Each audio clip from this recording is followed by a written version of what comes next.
We're down in Poole at the Sunseeker factory, and the boat behind me is the brand new Sunseeker Manhattan 52, and it is an absolute hive of activity. It's about to leave the factory here in Poole and head over to Southampton to go onto their stand at the Southampton Boat Show, which is going to start in 2 weeks' time.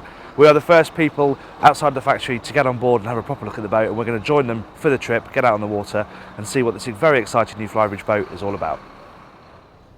Well, what a difference an hour and a half makes. Sun's come out, the boat is far more finished than it was, and we're pretty much ready to set over to Southampton to take the boat into the show. Quick stop here to pick up some crew, and then we'll be off and get behind the wheel.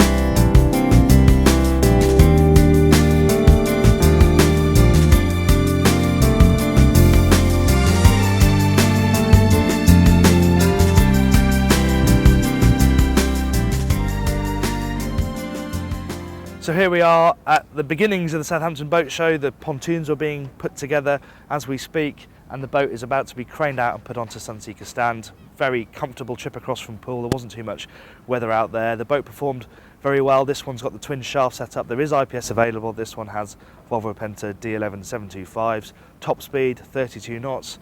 Lovely agile handling, very easy and comfortable boat to drive. A really competent cruiser from what we saw today, though it wasn't all that rough. But what this boat doesn't have is a finished interior, and that's something we're going to have to look at once it's inside the show.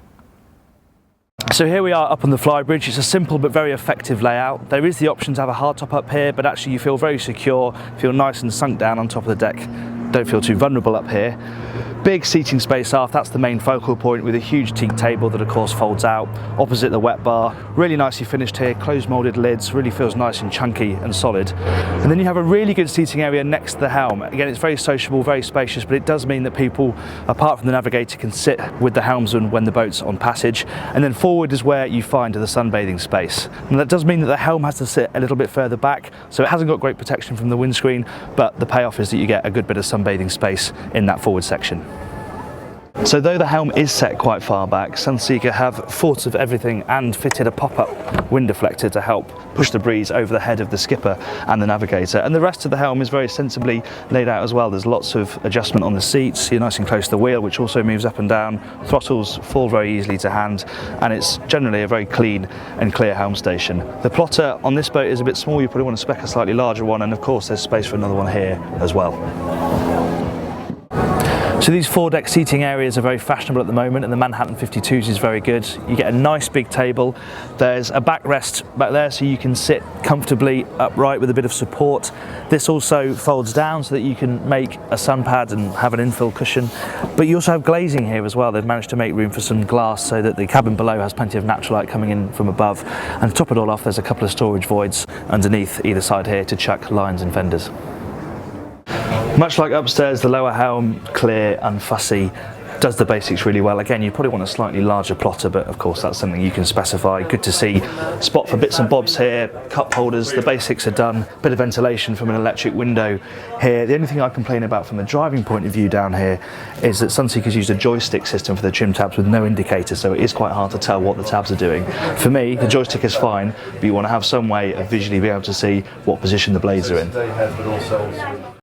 So though the boat may look a little tall from some angles, the payoff is found here in the master cabin. Full beam, massive headroom. You really forget that you're on a 52-foot boat. You also have a nice flat floor. You can walk all the way around the bed without restrictions overhead. Sit up in bed, no problem.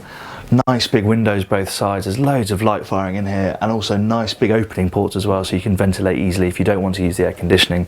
This little dinette is a quite useful spot to have in here as well, probably more useful than the chaise longue. And there's a really nice use of materials as well. It feels high quality, it looks interesting, really tastefully done, and of course the master also has a very nice ensuite. So forward on the Manhattan 52 you have the VIP cabin, double bed in there of course, it's en suite to the day heads and shares that bathroom with this, which is the third cabin, and it's really impressive. Twin cabin here, side by side beds, really good size, walk down the middle of them no problem, and what you really notice is the amount of headroom in here. Even this far down the cabin you can stand fully upright, get changed, loads of space to move around. For a boat of this size, this cabin is particularly impressive.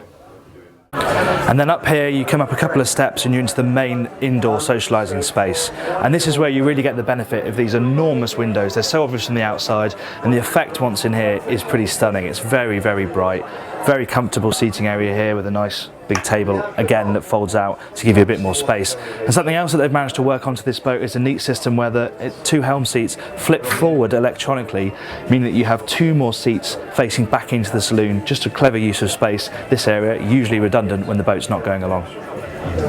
There's lots to admire back here on the transom, namely this proper overhead shower, which is really nicely done. There's a bit of storage down there as well, places to keep wet kit, things like that. Really nice installation. Then you have a little bench here so you can perch looking aft, back out over the water when you're on anchor.